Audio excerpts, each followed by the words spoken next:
How do kids typically change the dynamic in a marriage, even in the best circumstances? Let's say, the couple, they have money or they're doing well as, in terms of their connection. When children enter the picture of a marriage, what are some of the changes that we see in their dynamic? The couple should have understood the definition of marriage because it's a union for two, and children are a blessing. I feel like for many of us, that adjustment you were talking about does not hit as quickly as it should. And so it creates depression for the mom, it creates anxiety for the mom, and then there's not much communication between the father and the mother because everybody's dealing. In the busy seasons of parenting, especially with the younger kids, maybe from 0 to 5, what are some of those signs that a couple may be struggling with connection or that their connection is weak?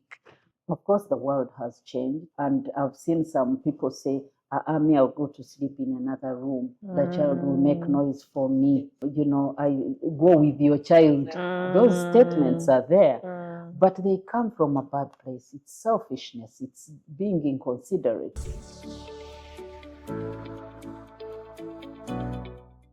Hello and welcome back to Reality Check. This channel cares for hearts and minds, and every single week we have conversations on mental health in the areas of family, marriage, and the workplace. So if that's something that you think would be useful to you and maybe add value to you, you are in the right place. So consider subscribing if you have just stumbled upon this channel. And to our regular subscribers, welcome back to another conversation.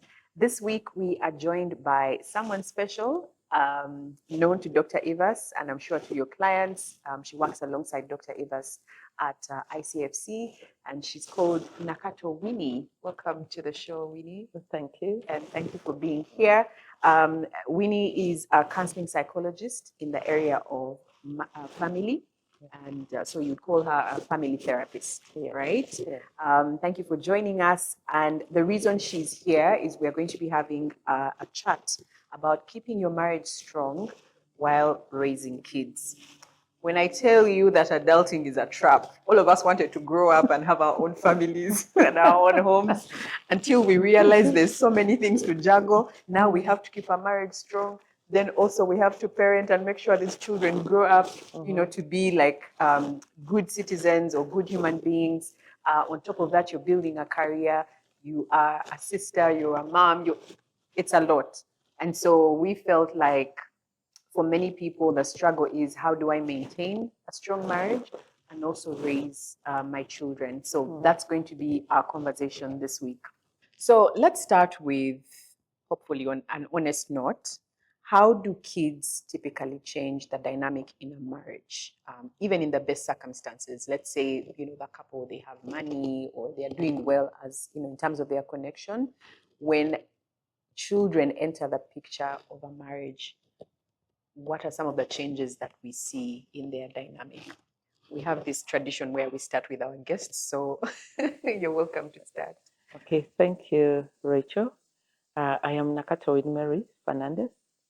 Yes, I'm a counseling psychologist, and family is my area of specialization.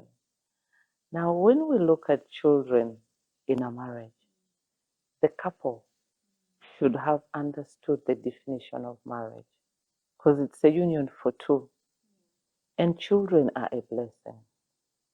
So these children are only coming at that time when the husband is there and the wife is there. But before they got this child, did they sit together and try to discuss how they want to raise their children? Because when we sit as a couple and talk about these issues, it helps us when the children come. But like many children, they come unplanned. Okay? You're out for something else, and the person is also saying, I want to join you. And this is a blessing.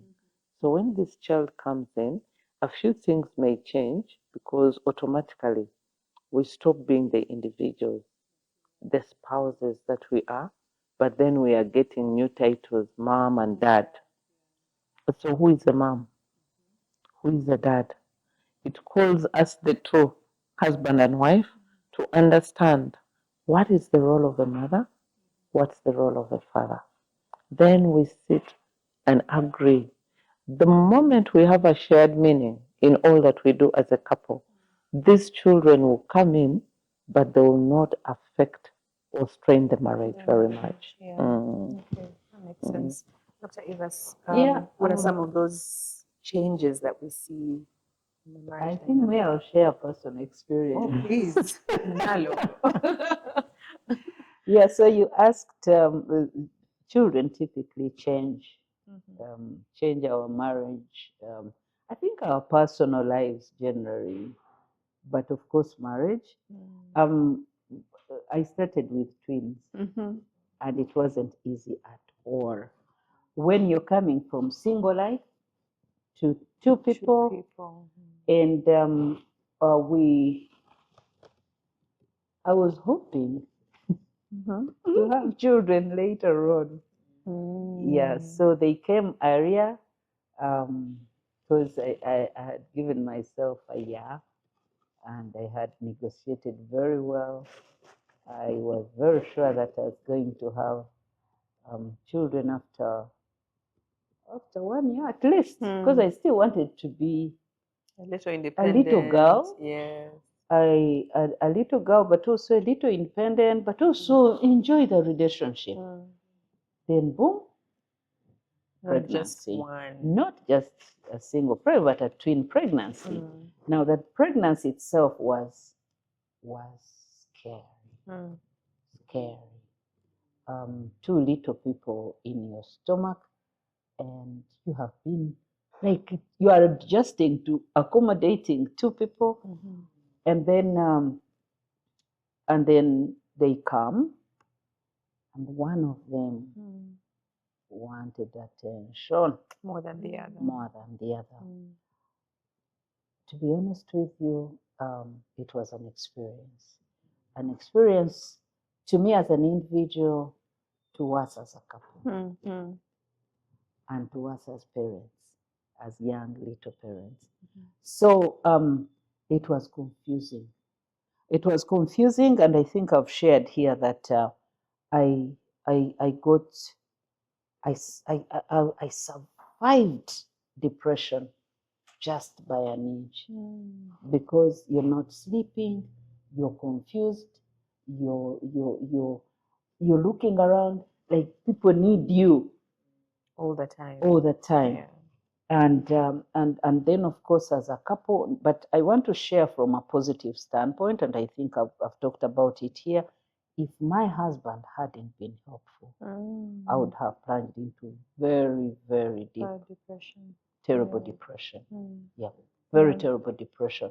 So yes, they change, but we also need to change, and I think that's what my colleague was saying, because when changes come and we don't change, that's a disaster. So we all need to change. So I think my husband changed very quickly, faster than me, and he quickly picked the children right from when they came. For a whole year, I did not bathe a baby. Really? I just did not bathe a baby. Interesting. And he did that all the time. So him being helpful, it actually created a strong bond for us, and I felt anchored. And so it was very easy to keep that relation. Of course, with a lot of disruptions, sleeplessness, adjustments, and all. But yes, they disorganize you, but you have to up the game to rise to the occasion. Yeah. So I thought I would share that. And I think that's a positive story, one of many, I believe. But there's also those parents who don't adjust as quickly as possible, and you find that there's more tension, more fighting. The mother feeling like this person doesn't understand that my life has changed. The father feeling like this is a lot, this is overwhelming, we are not sleeping, the baby is crying, and like we don't know what to do, because like we say, nobody teaches you how to be a mom or a dad. You just kind of get into the deep You experience end. it. Yes. I mean, for me, and I share this story and I realize how naive it was, but I couldn't wait to not be pregnant because that experience was exhausting and I felt like my body was not my own. And then I didn't realize that I needed to switch quickly to mom mode. I thought not being pregnant was like, oh, Fuchs, the baby's out. But now I have to be up at night when everybody is sleeping. Breastfeeding was Oh my an God. extreme sport, Oh my God. even though I felt like it should come naturally. So I feel like for many of us, that adjustment you were talking about does not hit as quickly as it should. And so it creates depression for the mom, it creates anxiety for the mom, and then there's not much communication between the father and the mother because everybody's dealing the way they. And remember, we have the issue of culture. Culture rubs in badly because I don't know where people have it from that it is the mother who is supposed to keep awake. But just as my colleague said, I am so thankful to God because I have a very supportive husband, very supportive. So when your spouse is very supportive, it becomes handy. You agree. They also know you need to rest and until you sleep. But as a mother, it is very hard for you to sleep before this child closes their eyes. You feel maybe they will not do the right thing. I remember my experience when we had the first boy. I came into this whole world where I wanted my child to have the most clean things. That if you had to carry him and I didn't witness you washing Wash your your hands, hands. You were those mothers. now when he got to that sitting age, I told my mother, this carpet, I bought a very big plastic carpet, which they had to carry daily into the gardens to put it down so that the baby can sit and crawl. I didn't want him to touch any mud, eat grass. And mom would say, but what's wrong with you? I said, this is my child. This is mine. So, it comes with a lot. But when I sit back, I'm like, but what was I doing? What was I doing? And I had just gotten a job. It came with a lot of blessings. So I used to boil the water that would be used, no, not only for bathing, but for washing his nappies. Yes, then we were using nappies. I boiled the water to wash the nappies. I put in jig, put into another detergent. By the time I put the cloth up on the wire, it has gone like in 3 different detergents. Wow, Yes. that was a lot. Yeah. And I think it is something I have come to realize that that kind of neatness somehow affected the child. I didn't help him to build immunity. He struggles a bit with allergies, and each time he has allergies, I look at him and I'm like, I know where it came I know from. where it came from. Let me keep quiet. Yeah. Because if you get to know, Yeah. but he's a very clean man. But we keep teasing him at home. If he comes back home and maybe you send him somewhere, he will run to take a shower. He comes back, you're like, no, we are going to this. Let me first change my shirt. And I'm like, I think this is the Where it effect came from, yes. of what I was doing. Cleanliness. But we are trying now to correct that. I'm like, Yeah. why? Mm. Too much neatness is again not good. Yeah, you eventually, I mean, it will come up maybe when he does get married. If his wife is not as. And no, by God's grace, he has chosen priesthood. So he won't have that other bit. But if he was coming to our side in marriage, that would be a very big Be problem. an issue. Yeah, it would have been an issue. So back to the parenting. So these children have come into our marriages, our lives. They've changed the dynamic just from being born. That the first few months and years. In the busy seasons of parenting, especially with the younger kids, maybe from 0 to 5, what are some of those signs that a couple may be struggling with connection or that their connection is weak? And then what can they do about building connection as a couple? I think a lot of adjustment as Winnie has mentioned, lots of adjustments, and I've seen couples that struggle, and of course, what you mentioned, culture hasn't made things any easier. We had a conversation some time back on expectations in marriage. And it's one of the areas that gets affected where people think, oh, you're the person, I don't have breasts. And I've also seen, by the way, some members of the church encourage that and say, oh, don't wake your husband up and because they don't have breasts. That's not the conversation. That is not the conversation. As Winnie has mentioned, some people don't cope because they have, like, they say, my distinct roles are these. And every time you go that direction, it's going to be a struggle with balancing parenting and marriage. Because, of course, the world has changed. And I've seen some people say, Ami, I'll go to sleep in another room.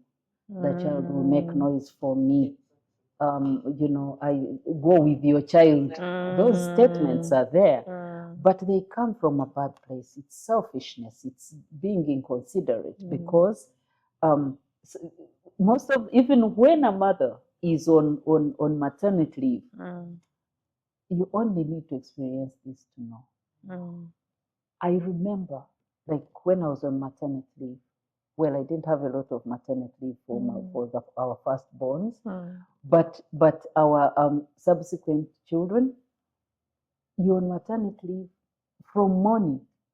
You're bathing this kid, you're breastfeeding, you put them down, they cry. Before you bathe, they're crying again, you're bathing. You can actually spend the whole day, if you're not careful, you can spend the whole day without eating a thing, even bathing. If you're not careful, because you're just all over this baby. When they are still young, so now what happens is that when a partner doesn't consider what especially moms are going through, they'll come with the expectation of, oh, you're my wife, you have to. Oh, of course, fights around sex. You see? But you're okay. You should be rested because you've stayed here. You've been at home. So there is when two are not on the same page in terms of the additional responsibility of parenting, it can actually affect the marriage big time. That's how some mothers plunge into depression. Yeah, they plunge into depression. Now, excessive work that you have to put in the children, plus the hormonal, plus the breastfeeding, plus the sleepless nights.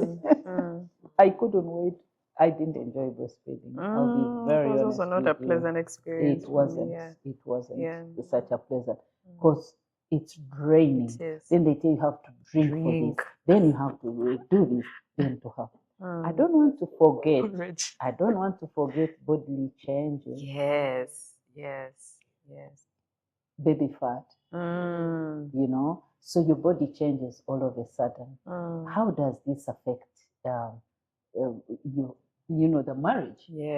Now, I've also met some very insensitive partners, that especially husbands, who go like, your body has changed. When are you going to lose that weight? Is this And a then sack this of guy potatoes? loses self-esteem. They lose self-esteem. Now, when you lose self-esteem, definitely you don't look forward to connecting with your partner. Actually, you give up on yourself. You can easily give up on yourself. So when a partner when we're not mindful of how each one is, the changes, the baby, the responsibilities, the changes that are happening to your body, to the entire marriage platform, it can really be very, very detrimental. And it's very unfortunate when the other partner forgets that you were together in this, because there is no possible way you would have had this baby without them. So all these changes, they have a part they are playing. But of course, human are human, and we keep it in mind that a man's mind is a hunter's mind. What the hunter sees is what they take. And the hunter will go out have his antelope here, but as he's coming back home, he will see something else and he will let go. So, let me go for this. So at that moment, they may not remember that this person was one size 8. But now I'm seeing size 20. 16, Oh, dear 20. Lord. And But as it's if still that the has same anything to person. do with anything. I think it's really lack of preparation. You know, life is about preparation. We need to know what we are going for. Oh, yes. You see, you're going for a baby. You need to understand the changes that is likely to bring. Because honestly, like putting your partner on pressure, your wife on pressure to lose weight. Lose the weight. I've seen this. I've seen this where now this girl is on pressure. She can't drink because now she can't eat more. She doesn't now. No, this husband is not considering she has to eat for herself and for the, And baby. for the baby, Someone yeah. is feeding off her, Of her. off of her, and so you're putting them on pressure. Like, I have seen one, and actually we almost turned in the husband. He was complaining that the lady was breastfeeding too much. Okay, What is and that even? these were just 2 weeks because he wanted to. Yes, he wanted. I've seen that couple. Here. Oh, my He Lord. wanted. Then another thing, Yeah. the emotional absence. You know, when we get children, emotionally we are supposed to connect. That way our marriages will stand. But when we are emotionally absent, imagine you're on maternity leave. You've been breastfeeding the whole day. You have also other chores you're doing, and you expect your partner to come back and maybe say something, and this is, you're looking awkward. Imagine that. The whole day, that's the first whole thing you day, say. and that is now the first thing somebody is Yeah. hearing. There is a way it affects these people, and you start seeing marriages drifting apart. I always encourage men that, you know what, if you want to have a happy and successful marriage, be emotionally present. Because, Rachel, you see, we go to salon. As they're twisting that hair, it is quite painful, very painful. Then somebody comes back home, everybody along the streets is saying, "Oh, auntie, you're Your smart. hair. Pananga, this hair is nice. You're looking so cute." And then you get home, and the person doesn't notice. He'll tell you he didn't see his father do that. That's Come his on, reason. man. No. Then he has not noticed. The lady changes the hairstyle. Ladies get to a point of even parting the hair, ta, ta, ta. And you're seated with the person and you're not asking, "But why are you slapping your head? What is happening?" Eh? The lady will move around. Men, a number of times, they're emotionally absent. And to me, I don't blame them because they don't know. But those little things, there is a way they keep this wife alive, and less quarrels will be there in the home. But somebody is seated, someone is passing, going this side, going that side. They are not noticing, to the point where the lady will start now saying, "And they are seated. You think they have eyes, but they don't have." See. Oh, Lord. And actually, they are talking of you who is But, seated but it sounds and like they're talking about somebody about else. the children, Yeah. maybe. So eventually, when these children come in, this lady, because the kid will always be around you, "Mom, mom, mom," even the child will notice, "Mom, your hair is nice." Automatically, the love will shift. Give more attention to the child as we let him continue to watch Arsenal game. That is so true. Yeah. As you're seated there, this child is running up and down. They come with a cup of juice and maybe a cup of tea. And they're like, "Mom, can you take some?" And the whole day somebody is just sipping on his glass, looking the other side, maybe on his laptop. So somehow that emotional absence, it really affects the marriage. If we can be present in each other's life, Yeah, find out how the day was. How are you feeling? But I have worked with some people who tell, can you imagine? I was even crying. And he turned and said, can you stop crying? I want to sleep. Without finding out why are you crying? Oh dear, Mm. that's tough. Mhm. Yeah, Yeah. that's tough. She's when I got stuck. You remembered. I remember she's reminded me of emotional presence when the children have come, especially when the mother is on maternity leave. And I've met men who say, I can't go back to that chaos. Now the baby is there, and you see, when a dad is close to the child, when a dad is close to the child, when a dad looks forward to coming and being with the baby, it creates a bond between the wife, The and wife, the husband. yes, that is so true. It creates a very, very strong bond, leave alone the responsibility. But I've seen men who after they've gotten children, then now he says, oh, I'll come later. That's how they go to bars. They come later on. Now, she reminded me of, I think I've met multiple clients, ladies who complain when they've just gotten a baby, that's when the husband is coming at 3. To avoid the noise. To avoid the noise, Yeah. but also, of course, it's selfishness. So many things happening. Now, one of the things that dads don't consider is that when a mom has gotten a child, it's not just the body changing; it's the hormonal changes, the pressure on, because we experience the biggest amount of pressure. Now, that's not the time for you to get her to imagine where you could be. Because, of course, when you come back at 3, where are you coming from? Surely. Where are you Where coming are you from? coming from? And the answer will be, they Just don't next ask. door. They don't ask. They don't Now, ask this is not adults. the time. The point I'm making is this is not the time to cause additional stress to the wife.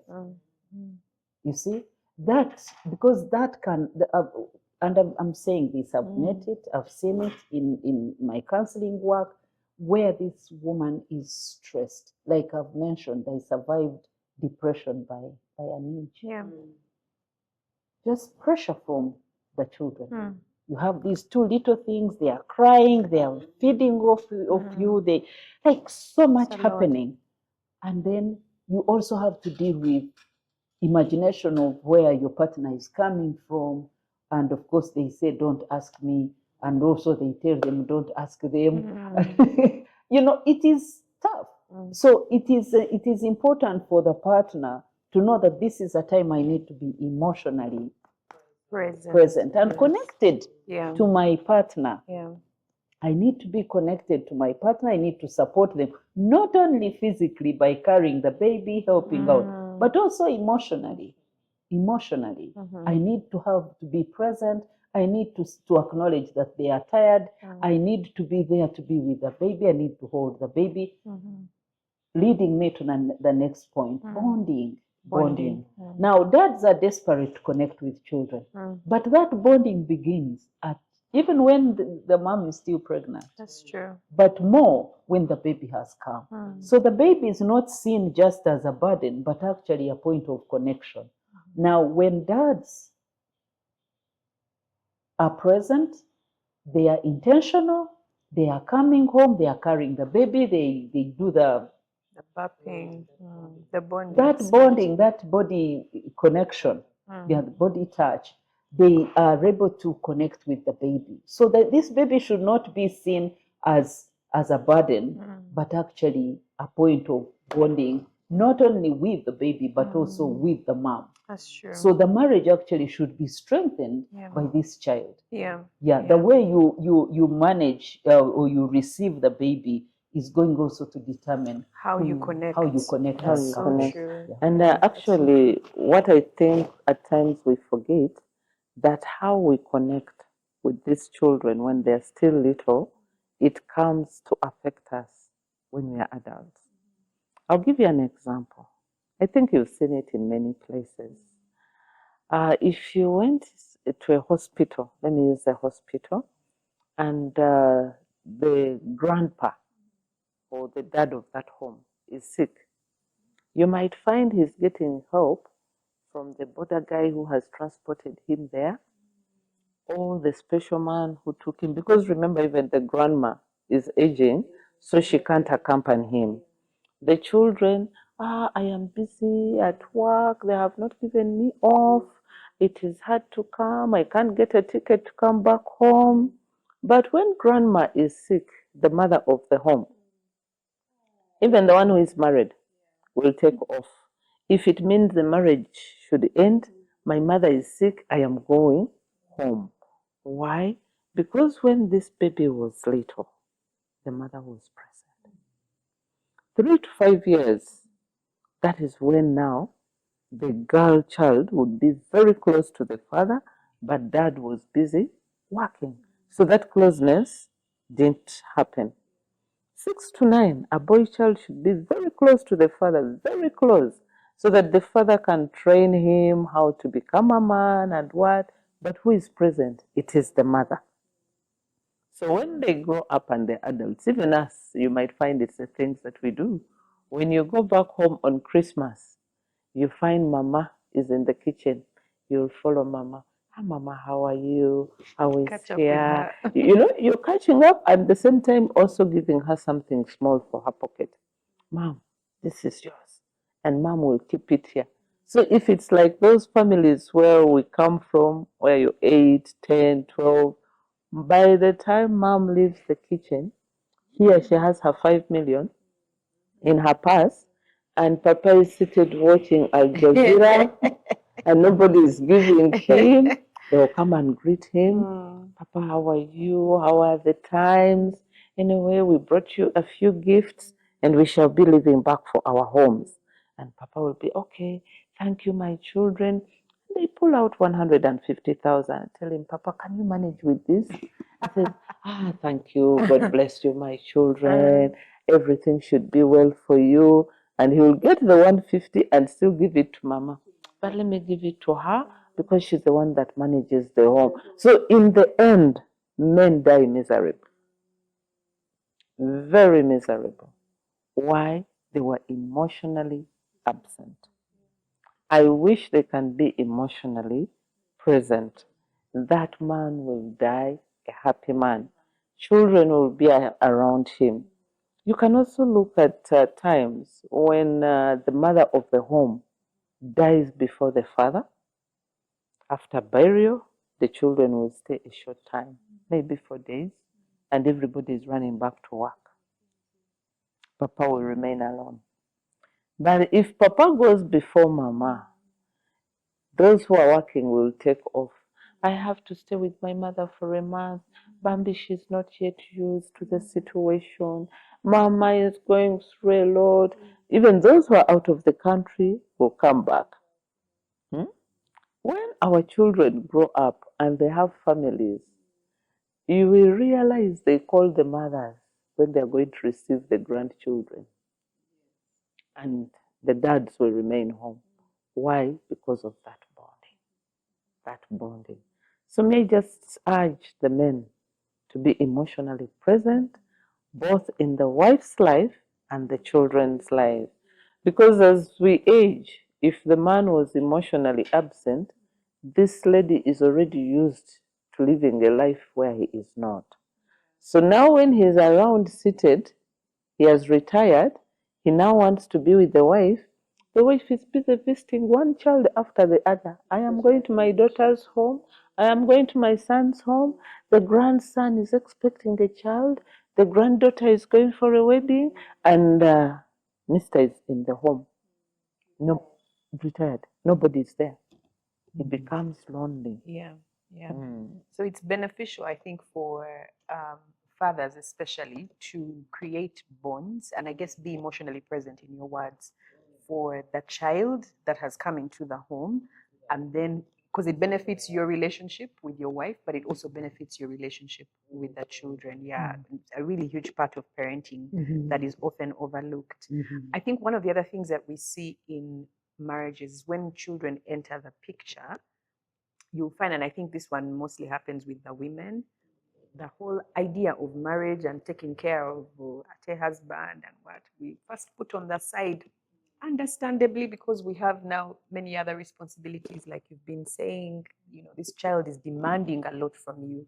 So you hear things like, he's big enough, he can serve himself, or he also knows where the kitchen is, or he knows where his clothes are, or his socks are. So we stop taking care of, your husband the way you usually take care of him. For some, they may not look for socks or iron clothes, but we stop focusing on that. And I'm validating it by saying that it's understandable because there's a responsibility that has been put in your laps. So what does it look like to still prioritize your marriage, whatever that looks like? Maybe you don't go out anymore because you're saying, no one will do it like I do. No one will take care of my child like I do. So even if my husband wants us to go out, I can't do it because I don't trust the maid and the nannies. What can we do to prioritize our marriage without neglecting the parenting? And speak maybe to, I don't know if you can speak as widely as not just when they are toddlers, but even when they are 7, 8, 9 years, teenagers, and how do we balance the two? Yeah. Actually, there is a point where I want to differ with you a little bit. It's not like we give up on the men. Actually, my husband, I treat him like a baby. The children came into play, but because he's emotionally present, we bond, we work as a team, so we create our time. Time for the children and time for us. Because you'll find that in this busy world, you are working. When you come back, you have to have time with the children. But where's the me time? Now, that me time for me and my husband, we shall talk about nothing, not even the children, but just the two. And even our kids know. Dad and mom, you come and tell this one a secret before you reach, the other one knows. Says, Mom, I'm telling you, though I know Dad is going to know, but this is meant for you. They emphasize that. And you're like, no, for sure. I would, but it's hard. You still find it. So if this person is present, there is a way you'll have time for each other. But once the person is emotionally absent, trust me, the mind shifts everything to the child. Because you look at your child, the child is so honest to you. The child is not running around to look for another mother. The child is appreciating you as the best. But here you're calling somebody, where are you? What have I gone with yours? Now we are going to have supper. Should we wait for you? Do I have your mouth? So, Do I have your mouth? automatically the person will shift. Okay. When you're in counseling, I'm sure my colleague will agree with me. We listen to a lot, and you're like, do you live with a human being? Yes. Are you living with a human being? Yeah. Supper is ready. Do I have your mouth? I know I have my mouth. How? It is so funny. So you find that such ladies who are going through that kind of marriage, they will shift. Because for the sake of peace reign in the home, let me not think about the man and I focus on the children. So eventually the man realizes, but it will be too late. And you find that a number of couples don't want to talk about issues. They prefer sweeping under the carpet. And that happened, we have moved on. But you can't move on unless you resolve the previous issue.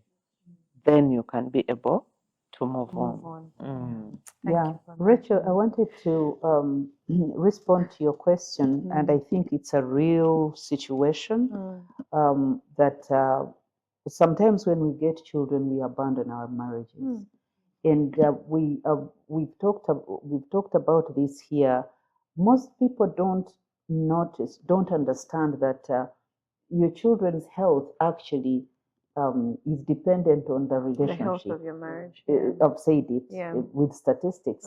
80% of a child's well-being is dependent on how the parents are relating. And so we quickly go to children.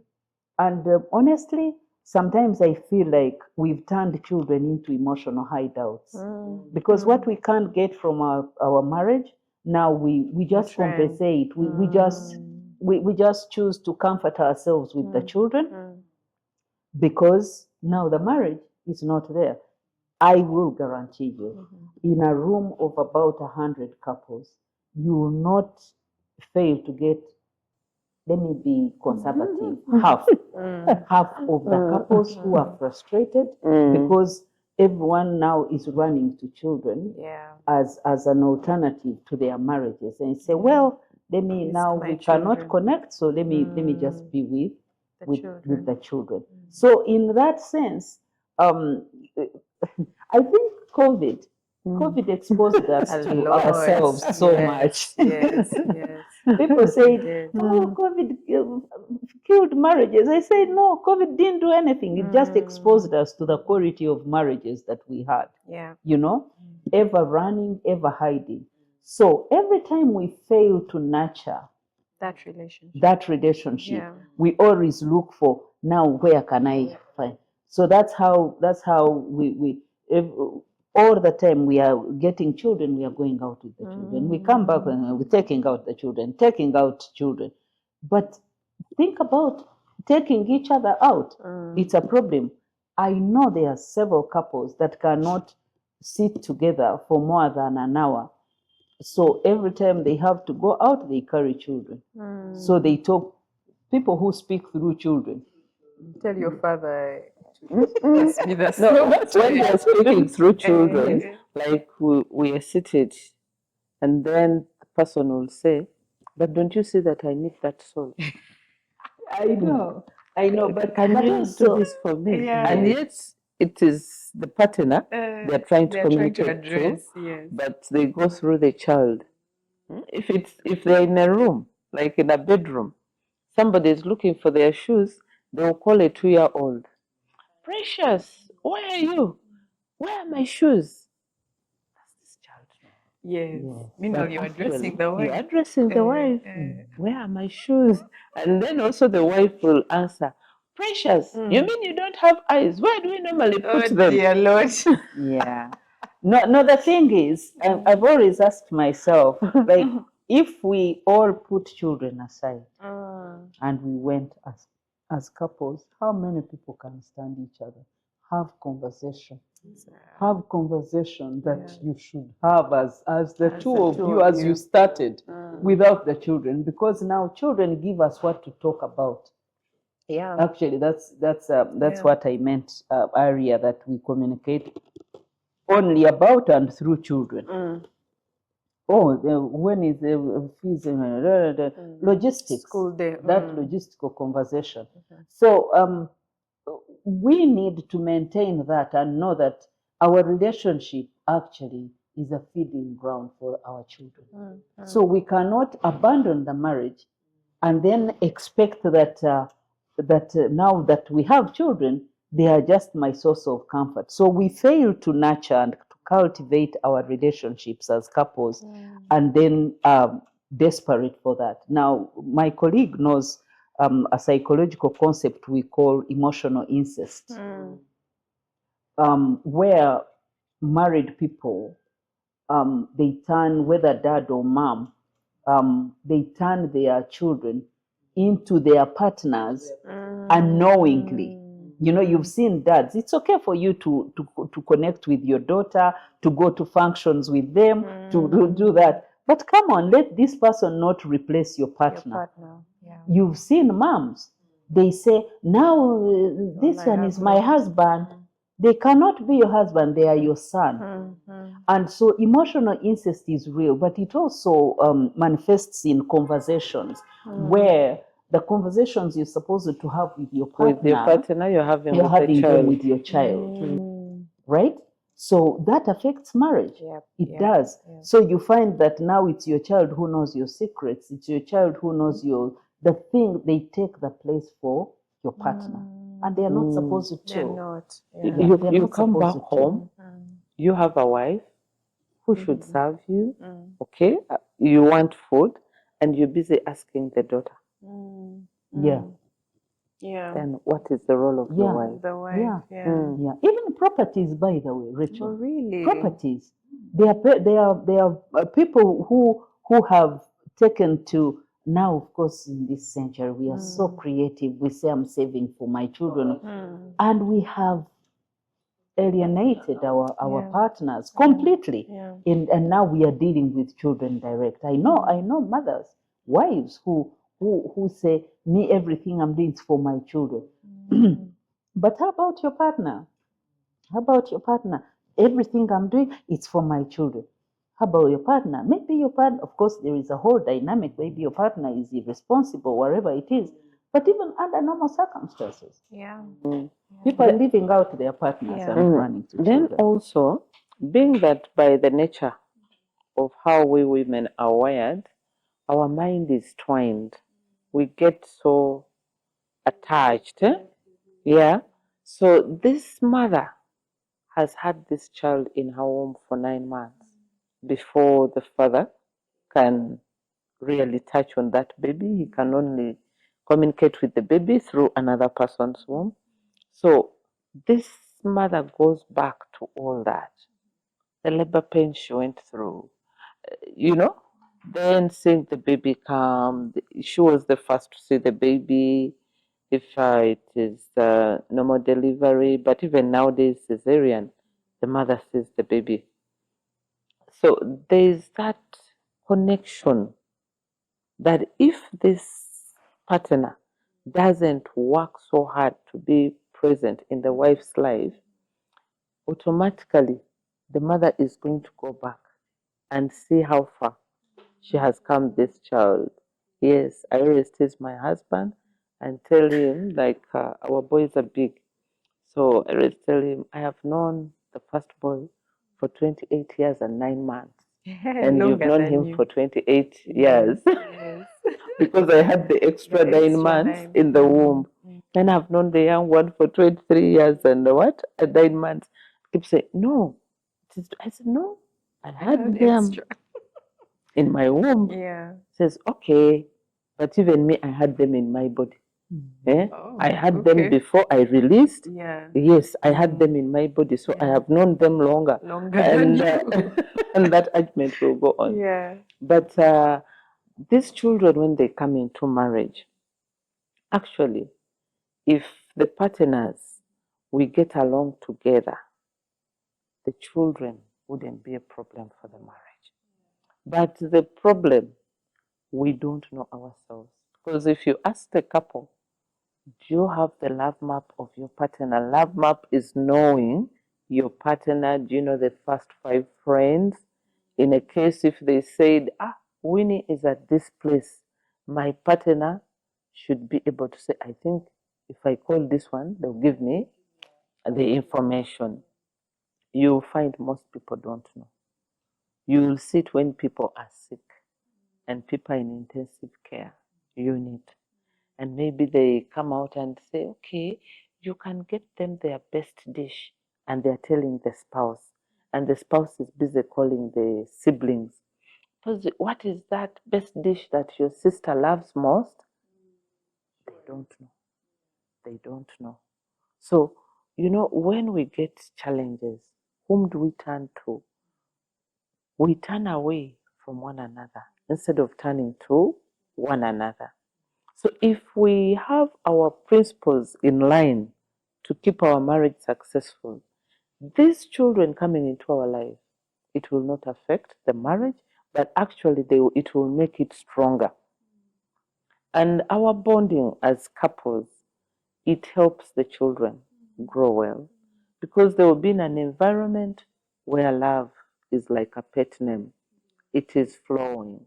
So this child will grow up in that environment and love is flowing in them. It will be easy for this child to transfer it to others. But when you look at what we are going through currently, there is a lot of hatred. You find a pregnant woman running on the street, they're chasing her, but who's chasing her? The partner. Yeah? You find she has gotten a stick to hit the husband. People forget that this child in the womb also communicates with the environment.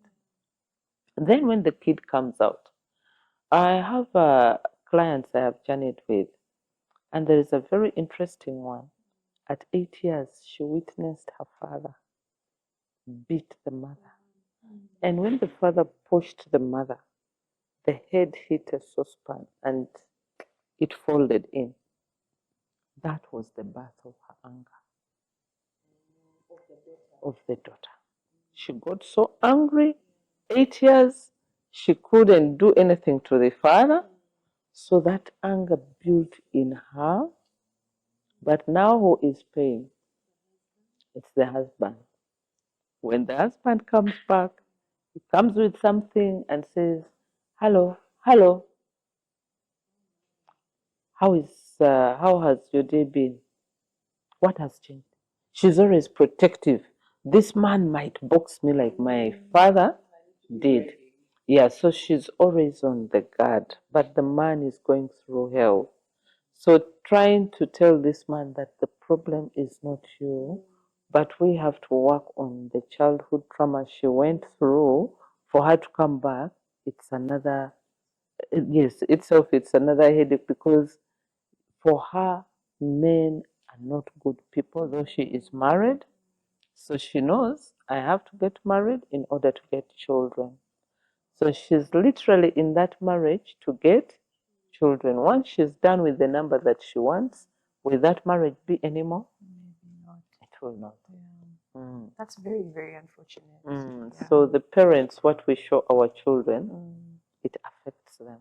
That's true. And I think it's in our best interest to build the marriage, because building the marriage makes parenting a lot easier because you work as a team, you know.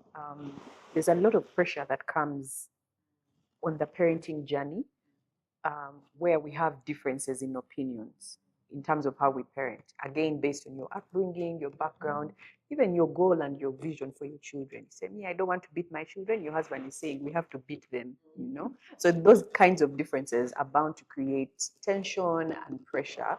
How can couples navigate those differences? Because those differences also create conflict, which affects the marriage, but also makes parenting difficult. What are some tools that we can give them to help them navigate those differences as they navigate the pressure that comes with parenting? Yeah. Number one, to be intentional. Intentionality is important in everything, Rachel. True. We unfortunately, we as humans, we want to experience change. We want to get to the next level, but we don't want to align ourselves with the changes that come with the next level.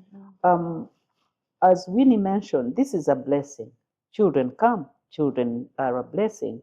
Children are an addition. People pray for children. We actually have conversations about children before we get married. So when they come, you're not going to remain the same. That's true. You're not going to remain the same. You're not going to behave like a couple that has no child when you have a child, right? So it is about intentionality in adjusting to the new realities.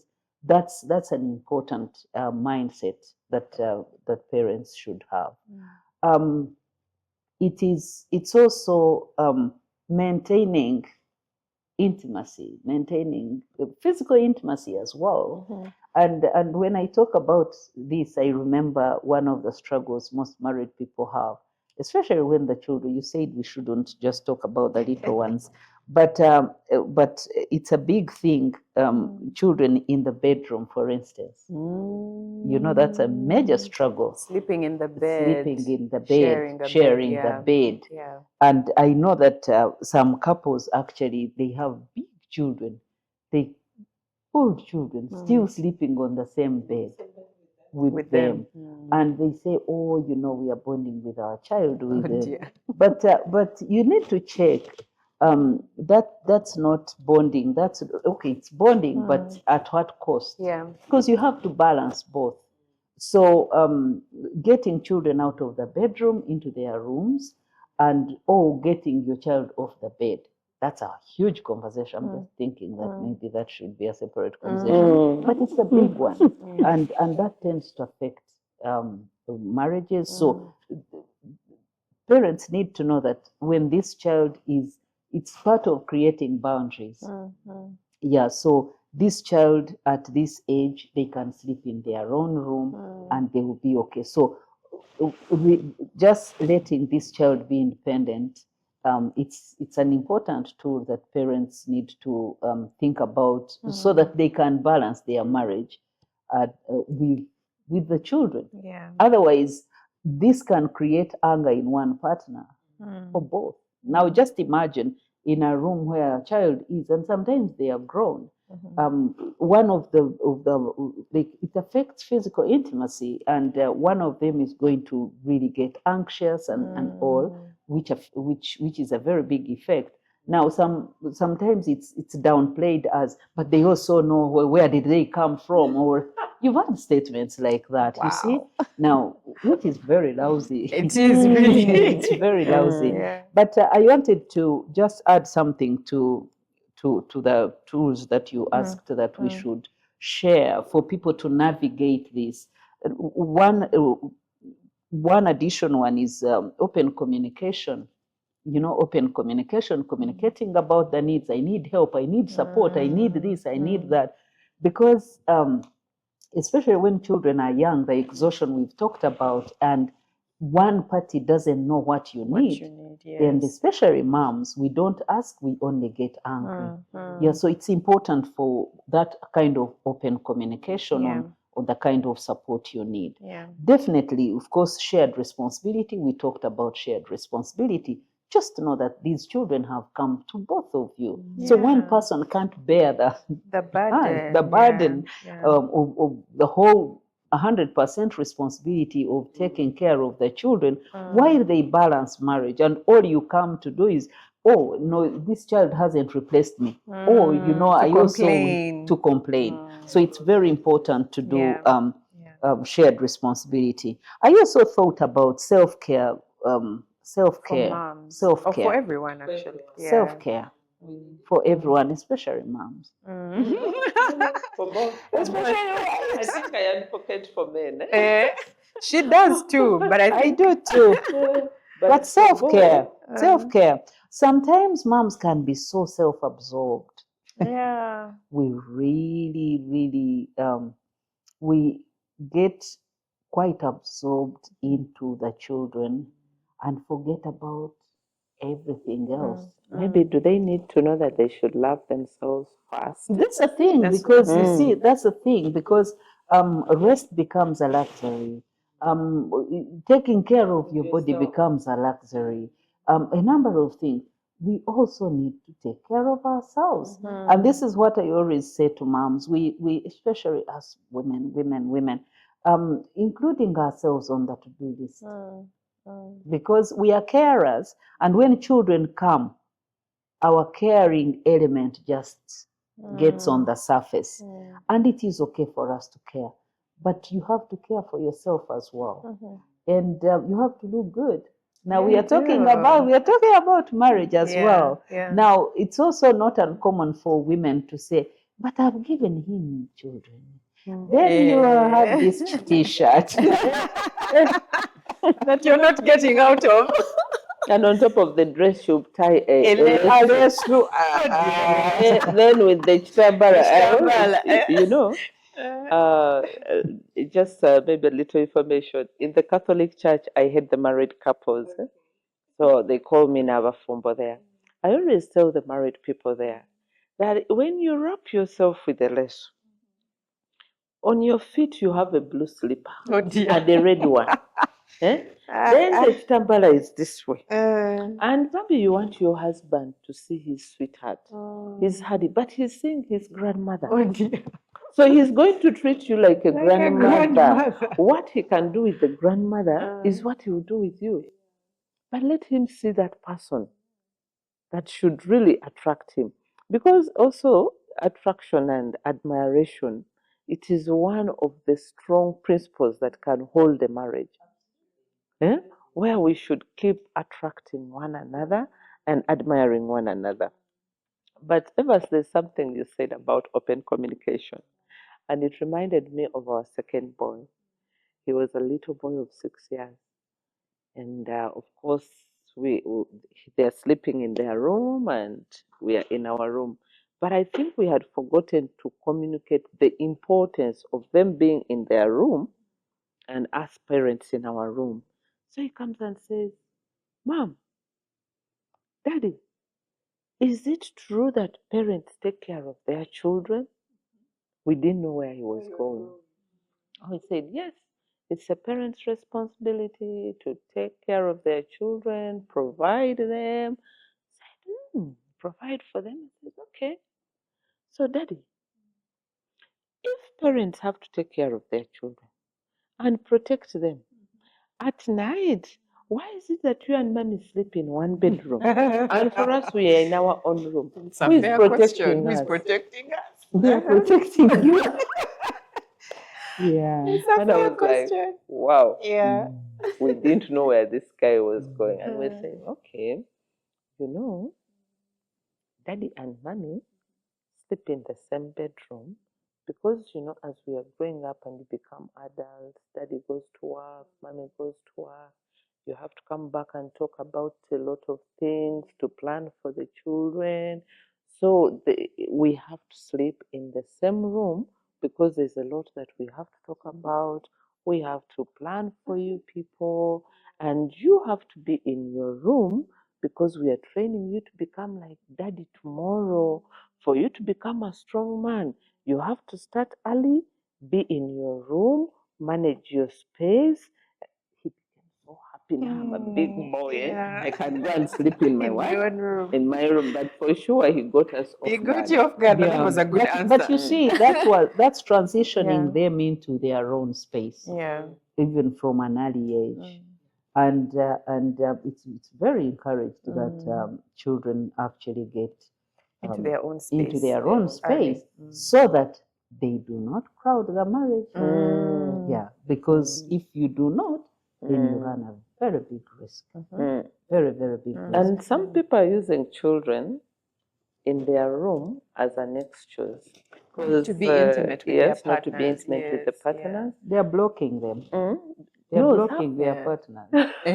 Intentionally. Intentionally. Yeah. And some are into some other habits. There's some people who are cheating in their relationships and they're using the children to block this other partner.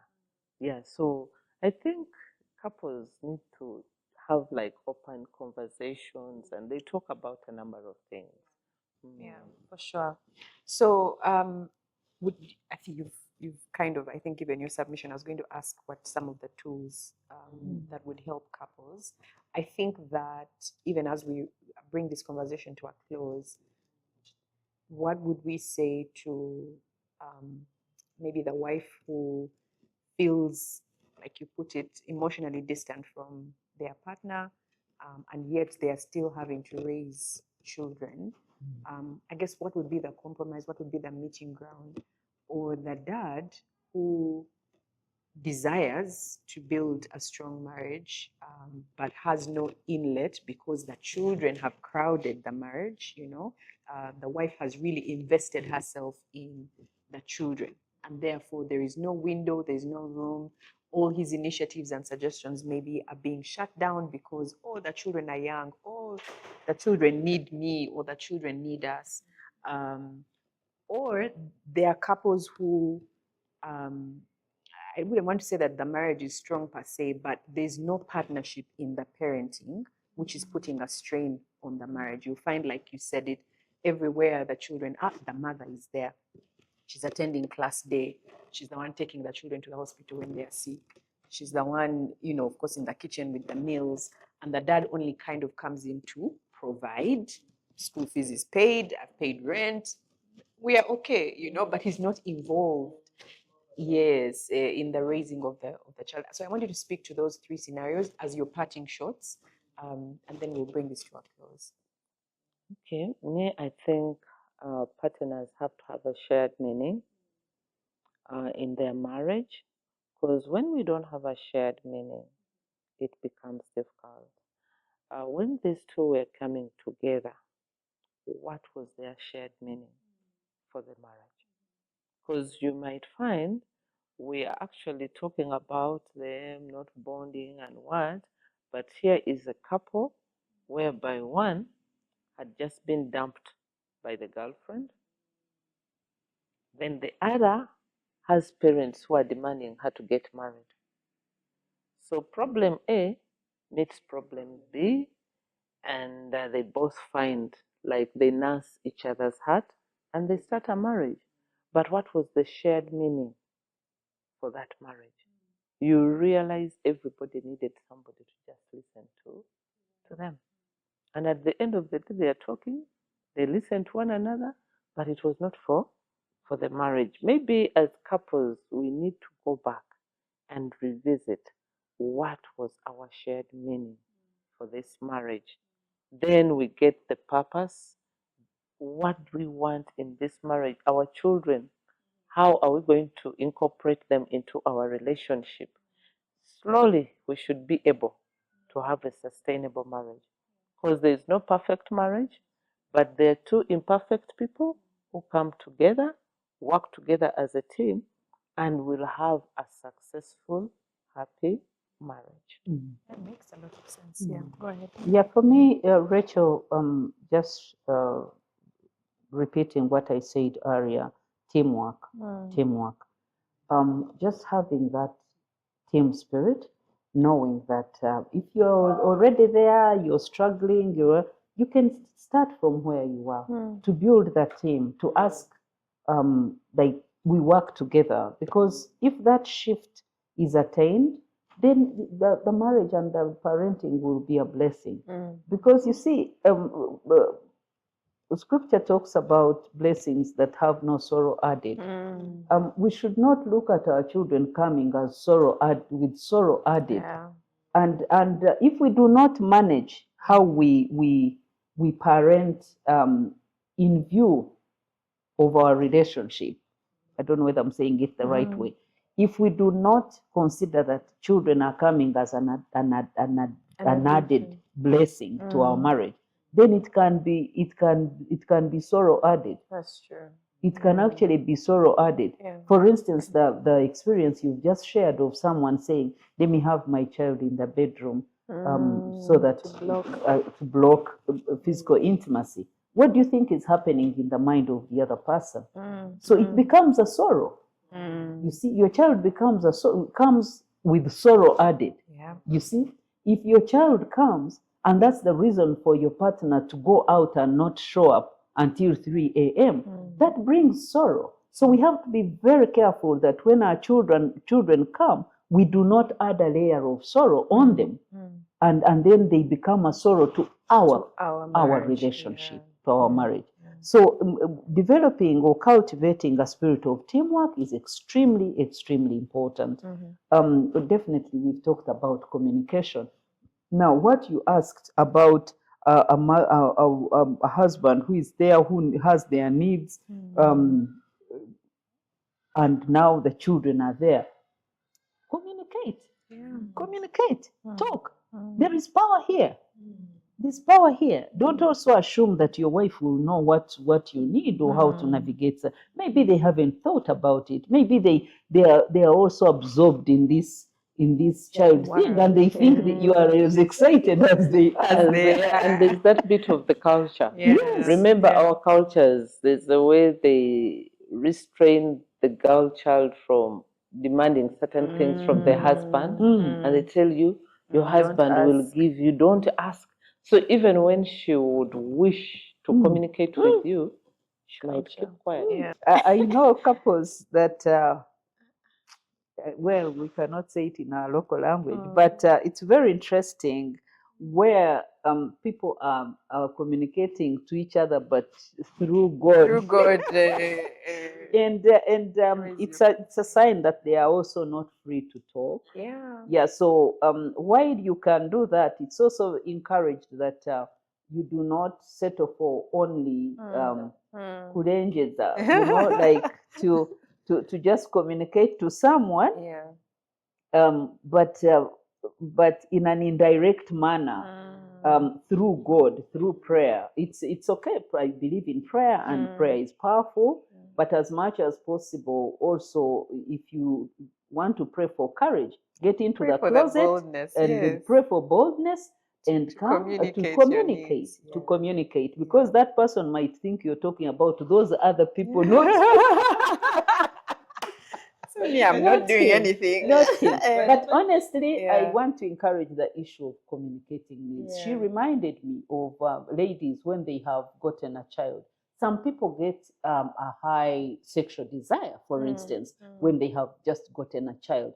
But the husband might be thinking, it's too early, this person is still nursing their baby and all that. And then this lady is not communicating their need for physical intimacy.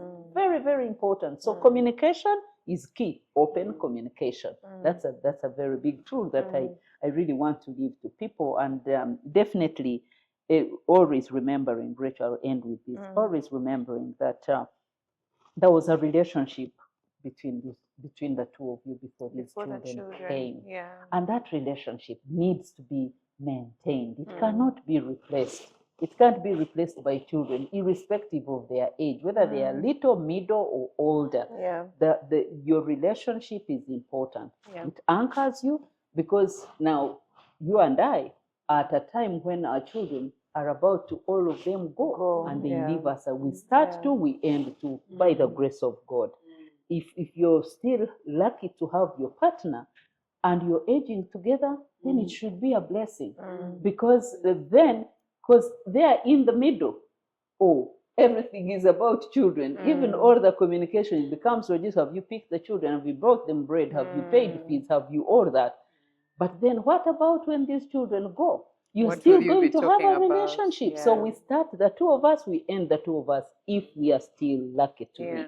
So anyone still having a partner, don't take comfort in the children. They have their own lives, raise them, take care of them, but make sure they don't replace your partner. Yeah. That's very, very important. And I wanted to say thank you to both of you. You sound like you have one last thing to Yes, one last thing, respect for one another. If we can respect one another, then we should be able to have a very happy family.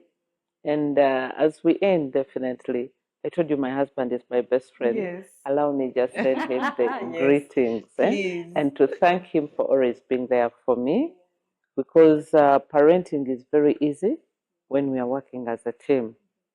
The children are growing and we know they are going to leave us at some time. But I think we got them at a very early age, but now we are catching up on what we missed. We take ourselves out, because love fades when you don't feed it. Thank you. Thank you, Winnie, for being here. Thank you, Dr. Evers. Once again, another conversation that will support you in your marriage journey alongside your parenting journey. And if you've not taken away anything from this show, I hope you know that, like Dr. Evers has said, you start just the two of you, and by the grace of God, you end the two of you. So nurture that marriage as an investment for when the children eventually leave your nest, and it's just the two of you. You will have more to talk about than the logistics of taking care of the children. So thank you once again to our audience for always watching these episodes and sharing them, and of course giving us feedback. We really, really appreciate it. We'll be back again next week. Until then, stay well and stay happy.